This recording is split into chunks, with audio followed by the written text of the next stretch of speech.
आपण बघणार आहोत आता द्रावणाचे प्रकार।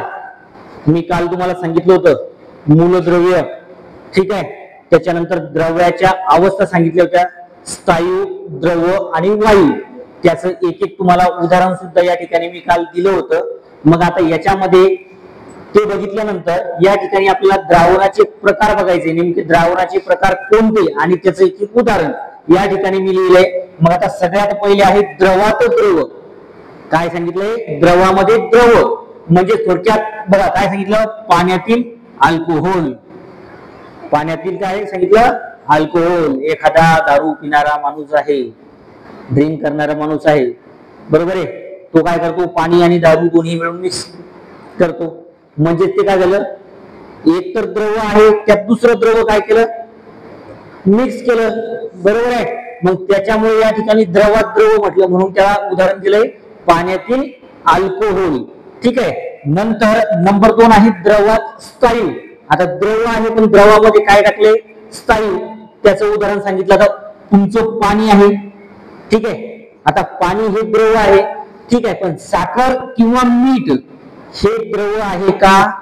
नाही, हे कोणत्या स्थितीमध्ये असतं? स्थायू स्थितीमध्ये असतं, बरोबर आहे। मग ज्या वेळेस साखर किंवा मीठ हे स्थायू स्थितीमध्ये आहे, पण साखर आणि मीठ हे जर आपण पाण्यामध्ये टाकलं किंवा द्रवामध्ये टाकलं, त्याचं काय होतं, द्रवामध्ये रूपांतर होतं, विरघळतं। मीठ पाण्यात टाकल्यावर विरघळणार, ठीक आहे, साखर टाकल्यानंतर विरघळणार। आपण चहा पितो, चहामध्ये साखर टाकतो, साखर त्यात विरघळते, बरोबर। नंतर आपल्या भाज्या आहेत, भाज्यामध्ये आपण मीठ टाकतो, ते मीठ सुद्धा त्यामध्ये विरघळतं। मग हे झालं द्रवामध्ये स्थायू।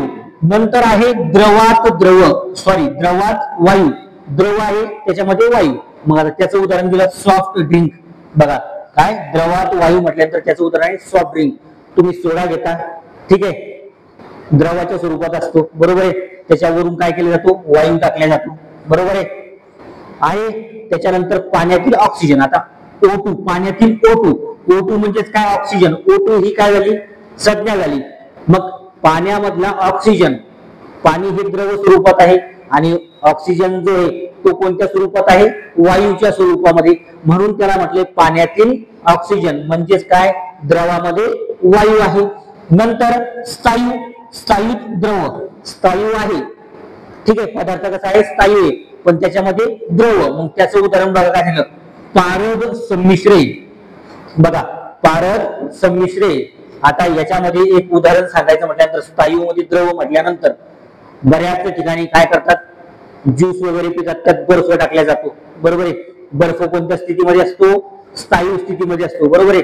कालांतराने त्याचं रूपांतर कसं होतं, द्रव स्थितीमध्ये होतं, द्रव स्वरूपामध्ये होतं।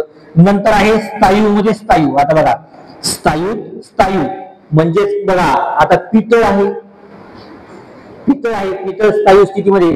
मग आपल्या घरामध्ये तर पितळाचे भांडी असतात, ठीक आहे, मग ते कसे आहे, स्थायू स्थितीमध्ये आहे। बऱ्याच ठिकाणी काय करता तुम्ही, पितळाचे काही भांडे असे असतात, ठीक आहे, त्या एकमेकांवरती भांडी असतात, बरोबर आहे। मग ते झाली स्थिती कोणती, स्थायू। नंतर ब्रॉन्झ, त्यानंतर पोलाद, ठीक आहे। आता पोलाद आणि ब्रॉन्झ हे बघा, आता हे कोणते आहे, हे आहे मूलद्रव्य सांगितले थोडक्यात या ठिकाणी। मग यामध्ये हे स्थायू मध्ये यांची स्थिती बदलते का? नाही, हे स्थायू मध्ये स्थायू राहतात। नंतर स्थायू मध्ये वायू। आता स्थायू आहे पण त्यात कसा आहे, वायू आहे। उदाहरणार्थ स्पंज बघितलाय, ठीक आहे, मग त्यात काय सांगितलं, स्थायू मध्ये काय आहे, वायू। स्पंज कसा असतो, स्थायू स्थितीमध्ये असतो, बरोबर आहे। त्याच्यानंतर त्याच्यामध्ये वायू सोडला जातो। उदाहरणार्थ थोडक्यात एक गोष्ट लक्षात घ्या, आता ठीक आहे, आता मोठमोठ्या मशिनी आल्या हॉस्पिटलमध्ये। पहिल्या काळामध्ये, जुन्या काळात काय व्हायचं, एक पंप राहायचा। आज रोजी सुद्धा एखाद्या पेशंटला जर अँब्युलन्स मध्ये चालवलं, त्याला नाकाला तोंडात नळी टाकतात आणि तो पंप जोरजोरात दाबतात, म्हणजेच काय करतात, गॅस निर्माण करतात, वायू निर्माण करतात, ठीक आहे। ते झालं उदाहरण कसं, स्थायू मध्ये वायू। त्यानंतर आपला फुगा आहे, ठीक आहे, फुगा फुगवल्यानंतर त्याच्यामध्ये हवा भरल्या जाते, वायू भरल्या जातो। फुगा कसा आहे, स्थायू स्थितीमध्ये। पण आपण तोंडाने फुगवला किंवा मशिनीने फुगवला, त्यात आपण काय होतो, वायू निर्माण होतो। वायू निर्माण झाल्यामुळे तो काय होतो, फुगतो। मग हे उदाहरण झालं स्थायू मध्ये वायू। नंतर शेवटचा आहे वायूत वायू. काय आहे? वायूत वायू. उदाहरण हवा आहे. आता हवा आहे, हवेमध्ये ऑक्सिजन आहे, नायट्रोजन आहे, कार्बन डायऑक्साइड आहे. म्हणजे हवेमध्ये हे मूलद्रव्य सुद्धा आहे. मग हवा ही वायू आहे आणि हवा वायू आहे, त्याच्यामुळे त्याच्यामध्ये पण काय आहे? ऑक्सिजन, कार्बन डायऑक्साइड, नायट्रोजन हे आहे. म्हणून याला म्हटलेलं आहे वायू वायू म्हणजेच हवा. समजलं? समजलं सर्वांना? बर, आता यानंतर बघा मूलद्रव्यांचे वर्गीकरण. आपण बघितलं होतं पण थोडक्यात बघितलं होतं. ठीक आहे. एकूण मूलद्रव्य किती आहे, एकूण मूलद्रव्यापैकी निसर्गात आढळणारी किती आहे, नंतर कृत्रिम किती आहे, आणि निसर्गात कोणते मूलद्रव्य कमी कमी होत चालले किंवा विघटन कोणत्या मूलद्रव्याचं होत चाललंय, ऱ्हास कोणत्या मूलद्रव्याचं होत चाललंय हे आपण बघितलं होतं. मग आता याच्यामध्ये आपण आता इथे सुरुवात करूया मूलद्रव्यांचे वर्गीकरण. मग 3 प्रकारांचं वर्गीकरण या ठिकाणी दिलंय बघा. कोणकोणतं आहे? धातू, अधातू आणि धातू सदृश्य. आता आपण एक एक करून हे सगळे बघणार आहोत, पण त्या अगोदरचा धातू सदृश्य आहे. ठीक आहे. मूलद्रव्याचं वर्गीकरण 3 याच्यामध्ये भागामध्ये केलंय. 1 नंबर धातू, 2 नंबर अधातू, 3 नंबर धातू सदृश्य. मग आता याच्यामध्ये धातू सदृश्य जो आहे, ठीक आहे, याच्यामध्ये मूलद्रव्य कोणते दिले बघा. आता बी म्हणजेच काय होतं? बोरॉन होतं. ठीक आहे. SI म्हणजेच काय होतं? सिलिकॉन होतं. आता ह्या शॉर्टकट या संज्ञा आहे, या सगळ्या मूलद्रव्यांच्या संज्ञा तुम्हाला पाठ करायच्या आहेत. ठीक आहे. असं करून तुमच्या लक्षात राहणार नाही. कधीपर्यंत तुम्ही ही नावं वाचणार आहे? Germanium, arsenic, potassium, phosphorus, nitrogen, oxygen, carbon dioxide, boron, nickel, zinc, bronze. ठीक आहे. हे कधीपर्यंत तुम्ही अशी नावं लक्षात ठेवणार? ज्यावेळेस तुम्हाला ही शॉर्टकट ट्रिक तुम्ही करसाल त्यावेळेस तुम्हाला माहिती पडेल. मग या ज्या संज्ञा आहे, संज्ञावरून काय करायचं? एक नाव पुढे लिहायचं आणि त्या संज्ञावरून नावं पाठ करायची. मग धातू सदृश्य मध्ये काय सांगितलंय बघा. बी म्हणजेच मी तुम्हाला सांगितलं बोरॉन होतं. ठीक आहे. नंतर SI म्हणजेच काय? सिलिकॉन होतं. त्यानंतर आता उदाहरण या ठिकाणी पुन्हा लिहिलं मी जर्मेनियम. आता हे पूर्ण नाव लिहिलं आणि या ठिकाणी ब्रॅकेट मध्ये कंसामध्ये काय लिहिलं? GE म्हणजे त्याचा अर्थ तो जर्मेनियम. ही GE त्याची संज्ञा आहे. ठीक आहे. तुम्ही म्हणसाल सर इथं पण लिहायला पाहिजे होतं, पण नाही लिहिलं. ठीक आहे. नंतर आर्सेनिक हे सुद्धा एक काय आहे? मूलद्रव्य आहे. मग आर्सेनिकची संज्ञा काय आहे? AS आहे. ठीक आहे. मग आता हे जे मूलद्रव्य आहे बघा, इकडे लक्ष द्या. धातू सदृश्य मधले हे जे मूलद्रव्य आहेत, मग हे मूलद्रव्य काय करतात?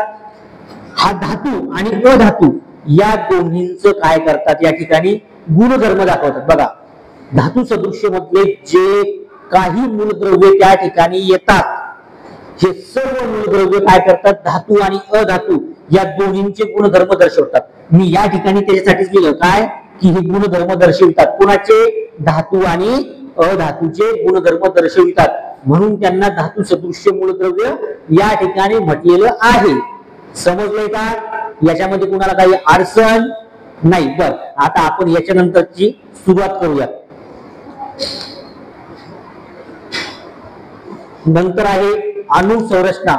आता अणु संरचना आपण याला म्हणतो अणूचे अंतरंग. अंतरंग म्हणजे कोणते? आतले रंग का? आतले रंग का? म्हणजे बाहेरचे रंग वेगळे, आतले रंग वेगळे, दाखवायची एक, वागायची एक, असं का? मग अणु असे करतात का? हे बघा, त्याची आता नेमकी संरचना कशी आहे हे या ठिकाणी बघायचं आहे. मग आता त्यालाच आपण अणु संरचना असं म्हटलेलं आहे. नंतर अणूचे अंतरंगच म्हणतो. जांभळ्याला बोलू ना, झोपाली तुला मग चला इकडं असू द्या, काय अडचण नाही. चला इकडे लक्ष द्या. बघा आता बघा, अणु संरचना आणि अणूंचे अंतरंग याच्यामध्ये काय सांगितलं बघा. द्रव मी तुम्हाला सांगितलं नेमकं आता द्रव म्हणजे काय आहे. ठीक आहे. मग या ठिकाणी द्रव हे रेणूंचे बघा, रेणू कोणती? मुलगी नाही. ठीक आहे. द्रव हे रेणूंचे व रेणू हे अणूंचे बनलेले असतात. आता अणू आणि रेणू, ठीक आहे, हे दोन भाग आहेत, अणू आणि रेणू. पण मग या ठिकाणी काय सांगितलं? द्रव हे रेणूंचे व रेणू हे अणूंचे बनलेले असतात. एवढं लक्षात ठेवायचं. महत्वाचं काय याच्यामध्ये बघा, द्रव हा शब्द लक्षात ठेवायचा. द्रव हे रेणूंचे आहे आणि रेणू हे कशाचे? अणूचे.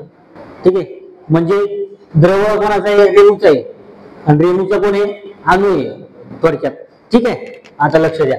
मग आता बघा या ठिकाणी मी खाली येता या ठिकाणी संशोधक लिहिलेले आहेत. ठीक आहे, हसू नका, हसण्यासारखं काही नाही येतात. ठीक आहे, 2 मिनिटासाठी होतं ते.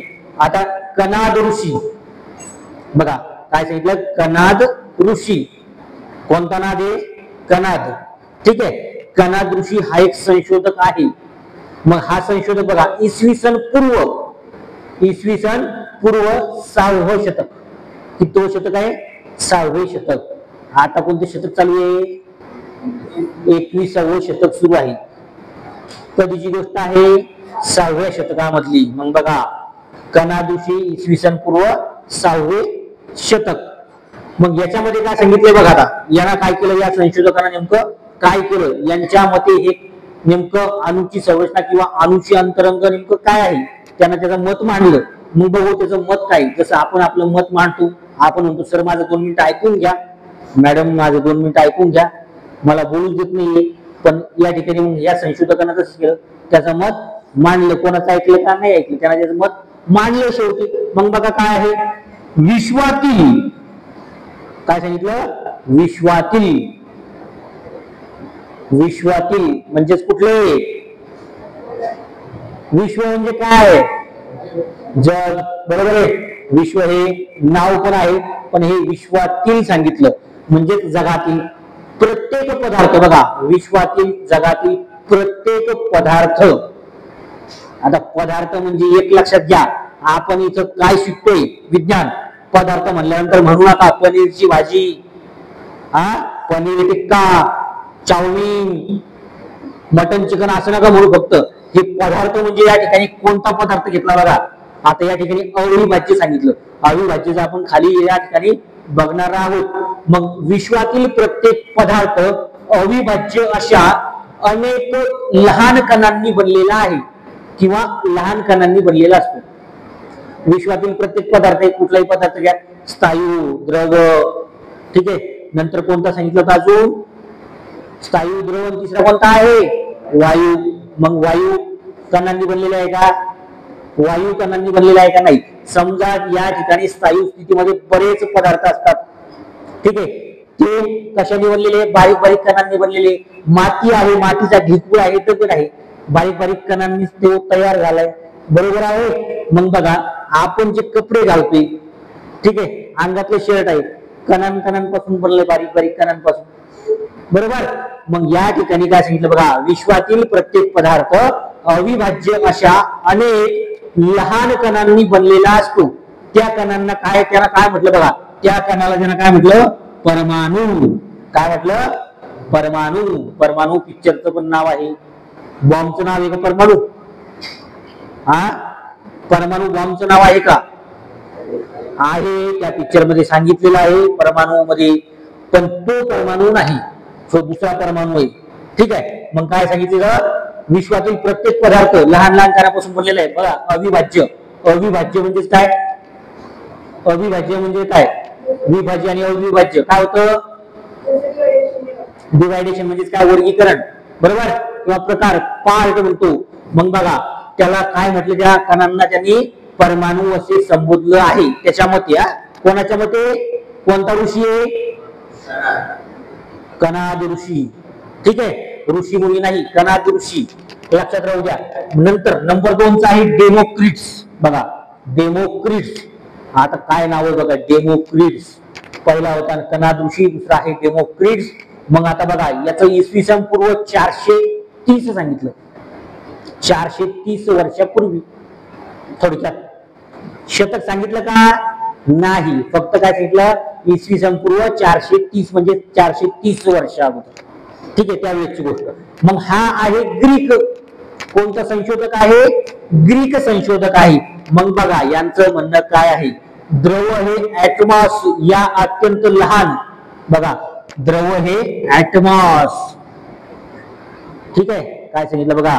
द्रव हे ऍटमॉस या अत्यंत लहान व अविभाज्य कणांपासून बनलेला आहे. बघा ऍटमॉस हा एक घटक आहे अविभाज्य, त्याचप्रमाणे व लहान काय सांगितलं? अविभाज्य कणांपासून बनलेला आहे. असं कोणाचं मत आहे? डेमोक्रिट्सचं मत आहे. ठीक आहे. मग आता डेमोक्रिट्सचं मत आहे, मग आता याचं म्हणणं यानं मांडलं, त्या ऋषी कणातनं म्हणणं त्याचं मांडलं, मग आता याच्यानंतर परत आता तिसरं आलं, त्याचं म्हणणं काय पाहू आपण आता, डाल्टनचा अणुसिद्धांत. हा एक डाल्टन हा एक संशोधकच आहे. मग हा जो डाल्टन आहे, मग याचा बघा याचा एक सिद्धांत आहे. मग त्यांना बरंच काही सांगितलंय, बरंच काही म्हणले, त्यांना त्याचं मत व्यक्त केलं. आता काय म्हणतोय बघू आपण. बघा जॉन डाल्टन, काय नाव आहे त्याचं, जॉन डाल्टन, बरोबर, जॉन डाल्टन. मग हा कोण होता, ब्रिटिश होता. ब्रिटिश म्हणल्यानंतर कोण आलं, इंग्रज आला, बरोबर आहे. मग बघा हा ब्रिटिश होता. यानं 1803 मध्ये बघा 1803 मध्ये काय केलं, अणुसिद्धांत मांडला. कोणता अणुसिद्धांत मांडला, आपण आता त्याचे मत काय खाली द्रव्याबाबत ते बघूयात. बघा लक्षात ठेवा, डाल्टनचा अणुसिद्धांत प्रश्न विचारला जाऊ शकतो. डाल्टनचा अणुसिद्धांत काय आहे, तो जॉन डाल्टन होता, ब्रिटिश होता. 1803 मध्ये त्यानं काय केलं, अणुसिद्धांत मांडला. म्हणजेच डाल्टनचा अणुसिद्धांत म्हणून तो ओळखला जातो. इसवी सन कधी मांडला, कधी मांडला, मोठ्यानं 1803 मध्ये. कोणता सिद्धांत होता, डाल्टनचा सिद्धांत होता. बर, मग आता नंतर बघा त्याचं नाव जॉन डाल्टन, एवढं लक्षात ठेवा. आता त्याचं काय म्हणणं आहे बघू. आता द्रव, आता याबाबत द्रव्याबाबत ह्या दोघांनी मांडलं, कणाद ऋषी आणि दुसरा कोण होता, कोण आहे, डेमोक्रिट्स. मग आता आपण याचं काय म्हणणं आहे बघूया. कोणाचं, कोणाचं, जॉन डाल्टनचं. मग बघा द्रव हे अतिसूक्ष्म, अतिसूक्ष्म म्हणजे सूक्ष्मपेक्षा सुद्धा बारीक, ठीक आहे. द्रव हे अतिसूक्ष्म अविभाज्य कणांचे बनलेले आहे. बघा द्रव हे कसं बनलेलं आहे, अतिसूक्ष्म कणांचं बनलेलं आहे, सूक्ष्मपेक्षा सुद्धा बारीक. आपण मायक्रोस्कोप खाली स्लाइड खाली ते बघतो, बरोबर आहे. त्याच्यापेक्षाही अजून त्याचं म्हणणं आहे की अतिसूक्ष्म ते आहे आणि लहान कणांपासून बनलेले. काय बनलेलं आहे, द्रव. द्रव म्हणजेच काय, पाण्यासारखं, पाणी म्हणजे द्रवच आहे, ठीक आहे. मग नंतर बघा अजून काय म्हणणं त्याचं, अणूंची निर्मिती. आता हे जे अणू आहे, अणूंची निर्मिती अथवा नाश, काय सांगितलं बघा, अणूंची निर्मिती अथवा नाश करता येत नाही. जे अणू आहेत, आता अणू आणि रेणू या सगळ्या घटकांपासून हे पदार्थ बनलेले असतात. मग त्याचं काय म्हणणं आहे, कुणाचं, डाल्टनचं, की अणूंची निर्मिती, जी अणूंची निर्मिती होते किंवा म्हणजे अथवा काय होतं पुन्हा, नाश. बघा नाश म्हणजेच काय, नष्ट. अणूंचा काय सांगितलं, अणूंची निर्मिती अथवा नाश करता येतो का, नाही करता येत. मग त्यालाच अणूची अविभाज्यता म्हणतो आपण.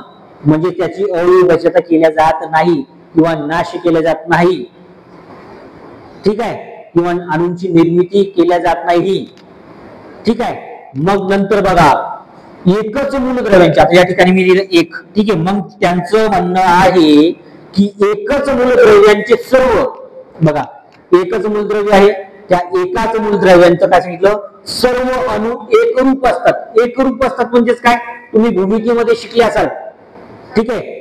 जे काही तुम्हाला थेरम होते, प्रमेय म्हणतो आपण, पायथागोरसचा प्रमेय, नंतर कसोट्या होत्या, 2 ची कसोटी, 4 ची कसोटी, 6 ची कसोटी, 8 ची कसोटी, ह्या कसोट्या होत्या. याच्यामध्ये किंवा त्रिकोणच आलं त्याच्यामध्ये तुम्हाला हा शब्द ऐकायला भेटत असेल, एकरूप असतात, बरोबर. त्रिकोणाच्या तिन्ही बाजू एकरूप असतात. मग या ठिकाणी एकरूप असतात म्हणजे याचं म्हणणं काय आहे, सारख्याच एकाच रूपाच्या. मग काय म्हणणं आहे बघा, एकाच मूलद्रव्यांचे सर्व, मूलद्रव्य किती आहे, एकच आहे, पण त्याचे अणू कसे आहेत, कसे आहेत, एकरूप असतात. म्हणजे सगळ्यांचं एकच रूप असतं. नंतर भिन्न मूलद्रव्यांचे अणू भिन्न असतात. बघा मूलद्रव्य जर वेगवेगळे आहे, भिन्न म्हणजेच काय, वेगवेगळे. जर मूलद्रव्य भिन्न आहे तर त्याचे अणू सुद्धा कसे असणार, भिन्न असणार. आणि मूलद्रव्य एकच आहे आणि एकाच मूलद्रव्याचं काय सांगितलं या ठिकाणी, अणू आहे. मग ते कसे असतात, कसे असतात, एकरूप असतात. माणसासारखे असतात का, हा नाही, वेगवेगळे असतात. आणि भिन्न मूलद्रव्य आहे तर भिन्न अणू राहणार, ठीक आहे. त्यानंतर आता बघा नंतरच काय सांगितलं, भिन्न मूलद्रव्यांचे अणू एकत्र येऊन. आता भिन्न मूलद्रव्याचं मी तुम्हाला सांगितलं, भिन्न म्हणजेच काय, वेगवेगळे. मग हे भिन्न मूलद्रव्य आहे किंवा वेगवेगळ्या प्रकारचे मूलद्रव्य आहे. मग हे एकत्र येऊन काय होईल, एकत्र येऊन साध्या पूर्णांकाच्या, आता पूर्णांक म्हणजे काय तुम्ही गणितामध्ये शिकले असाल बघा. काय सांगितलं, एकत्र येऊन साध्या पूर्णांकाच्या गुणोत्तरात काय सांगितलं, संयोग पावतात. बघा पूर्णांकामध्ये त्यात गुणोत्तर तयार होतं, आपण त्याला म्हणतो रेशिओ. ठीक आहे, मग काय पावतात, संयोग पावतात. बघा संयोग म्हणजेच काय, काल सांगितलं होतं, म्हणजे काय होतं त्याच्यामध्ये गुणोत्तरात त्या संयोग पावतात. त्याच्यानंतर सगळ्यात शेवटचं काय म्हणणे त्याचं बघा. आता सगळ्यात शेवटचं म्हणजे हे खरं ठरलंय, त्याचं जे म्हणणं होतं कोणाचं डाल्टनचा अणुसिद्धांत, याचं जे म्हणणं होतं यानं या त्याच्या बाजू मांडल्या, त्याचं मत मांडलं. पण सर्वात शेवटचं हे आहे काय बघा, अणु अविभाज्य आहे. काय सांगितलं त्यांना, अणु अविभाज्य आहे ही संकल्पना त्याची खरी ठरलेली आहे. बघा काय सांगितलं, अणु अविभाज्य आहे ही, सॉरी खरी नाही, चुकीची ठरलेली आहे. अणु अविभाज्य आहे ही संकल्पना चुकीची ठरली आहे. मग आता हे त्याचं एक जे मत होतं कोणतं, अणु अविभाज्य आहे. ठीक आहे, हे चुकीचं ठरलंय, पण त्याच्या मते त्यानं हे सिद्ध केलेलं आहे. ह्या जेवढ्या तुम्हाला मी गोष्टी सांगितल्या किंवा त्याचं मत मांडलं त्याच्यापैकी हे खरं ठरलंय. काय, अणु अविभाज्य आहे ही संकल्पना चुकीची ठरली, हे मत त्याचं खरं झालं या ठिकाणी. मग हा होता या ठिकाणी डाल्टनचा अणुसिद्धांत. आता मी तुम्हाला पहिले सांगितलं, कर्णापुरुषी सांगितला, डेमोक्रिट सांगितला, डाल्टनचा सिद्धांत सुद्धा सांगितला. मग यांनी काय केले, प्रत्येकाची त्या ठिकाणी मतं मांडले. मग मतं मांडल्याच्या नंतर याच्यामध्ये सगळ्यात नंतरचा जो होता डाल्टन, आता यानं अणुसिद्धांत मांडला, याचा अणुसिद्धांत आहे. पण सगळ्यात शेवटी हे जे आहे अणु अविभाज्यचं, त्याची जी संकल्पना होती ती चुकीची ठरली गेलेली आहे. बाकी तर त्यानं मत या ठिकाणी मांडलेच. यांनी जसे एक एक मत मांडले, त्यानं काय केले, या प्रकारचे या ठिकाणी त्यांचे मत मांडले. समजले इथपर्यंत सर्वांना हे बर. बाकीच आता आपण परत बघूयात समोर. नंतरचा आहे जे थॉम्सन. बघा जे थॉम्सन याचं पण नाव सुद्धा जॉन आहे. मग बघा 1867, बघा 1867 ची गोष्ट आहे. जे थॉम्सन याचं काय मत आहे किंवा हा काय म्हटलं या ठिकाणी आपण बघूया. धनप्रभारित कणांना, बघा धनप्रभारित, आता दोन प्रकारचे असतात, एक धन आणि एक ऋण.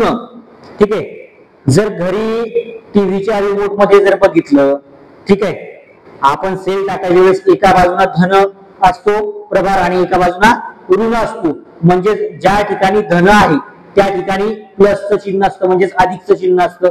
ठीक आहे, हे असं याला धन म्हणतो आणि हे जे आहे याला ऋण म्हणतो आपण. ठीक आहे, मग आता हा जे थॉम्सन जो आहे 1867 ला यानं काय केलं बघा, धनप्रभारित कणांना, म्हणजे धन म्हणजे कोणतं, हे अधिकवाला. ठीक आहे, धनप्रभारित कणांना प्रोटॉन हे नाव दिलं. प्रोटॉन असेल ते, या 2 मिनिटं.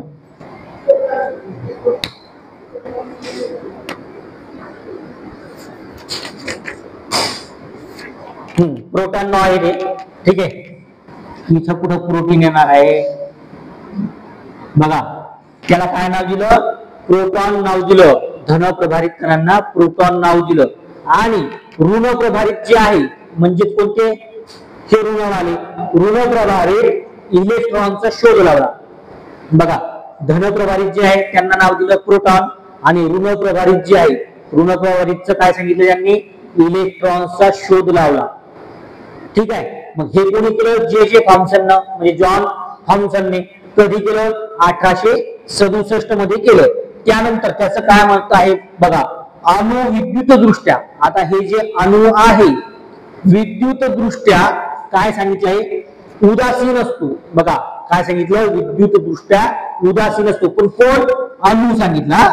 त्या ठिकाणी त्यांनी म्हटलं नाही कोणता प्रभार, धन ऋण असा उल्लेख केला का, नाही, अणूचा उल्लेख केला. मग अणु विद्युत दृष्ट्या उदासीन असतो असं त्यानं स्पष्ट केलं.